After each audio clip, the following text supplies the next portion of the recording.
Himachal news 24/7। Hamirpur शहर में शनिवार सुबह इनकम टैक्स की रेड से शहर में हड़कंप मच गया है।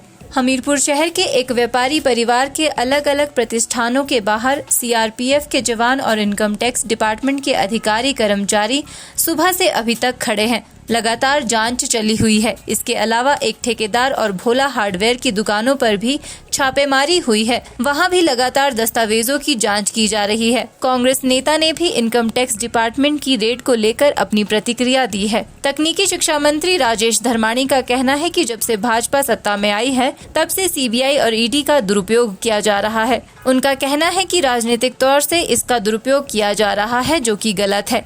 राजेश धर्माणी ने कहा कि विपक्षी दलों के नेता पर ईडी सीबीआई की रेड डाली जाती है, लेकिन भाजपा में जाते ही वो दूध के धुले हो जाते हैं। चुनाव के दौरान इस तरह का एक्शन गलत साबित हो सकता है।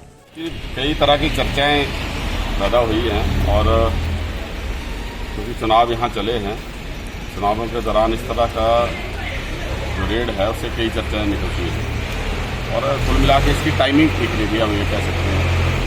चुनावों के दौरान जो है ऐसा लगता है कि इससे कई तरह के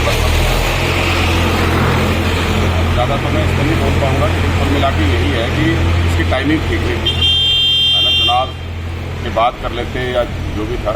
अब ये तो ज़्यादा डिटेल जो है वो जो रेड करने वाले हमारे ऑफिसर्स हैं वो बताएं इस उद्देश्य से उन्होंने किया है, क्योंकि लोगों में कई तरह की चर्चाएँ जब से सत्ता में आई है इन्होंने ईडी सीबीआई का बहुत दुरुपयोग किया और पूरे हिंदुस्तान में राजनीतिक तौर पे इनका इस्तेमाल करना जो है जिस चीज़ का, ये सरेआम गलत है।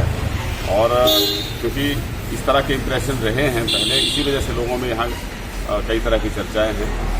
तो इनकी निष्पक्षता के ऊपर भी सवाल उठता है, क्योंकि कई ऐसे नेता जो विपक्षी पार्टियों के थे उनके खिलाफ जो है ईडी और सीबीआई ने कई जगह, खास करके ईडी ने जो है केस बनाए, लेकिन जब वो नेता भारतीय जनता पार्टी में शामिल हो गए तो उनके ऊपर जो कार्रवाई कर रहे थे वो रुक गई, उनके वो मतलब दूध के धुले हो गए। जब बीजेपी में शामिल हुए तो कहीं ना कहीं जो है इस तरह के डाउट्स जो है लोगों के मन में इससे उत्पन्न होते हैं। चुनावों के दौरान इस तरह का जो एक्शन है वो जो है गलत चर्चाओं को जो है वो जन्म देता है। तो भारतीय जनता पार्टी की तरफ से या उनकी तरफ से ही कह सकते हैं, जैसा कृपाल परमार जी ने भी कहा कि जो पिछले दिनों हिमाचल सरकार को गिराने का षड्यंत्र रचा गया उसके सूत्रधार वही थे। ये पहली बार ऐसा हुआ कि गिराने में भारतीय जनता पार्टी बाकी जगह तो कामयाब हो गई थी, लेकिन हिमाचल प्रदेश की समझदार जनता ने जो है उसको विफल कर दिया है। और अब जो उपचुनाव हुए इसमें कांग्रेस की 4 सीटें जिताकर जो है हिमाचल प्रदेश में राजनीतिक स्थिरता का माहौल जो है पैदा किया है। हिमाचल न्यूज़ 24/7 के लिए हमीरपुर से मीनाक्षी सोनी की रिपोर्ट।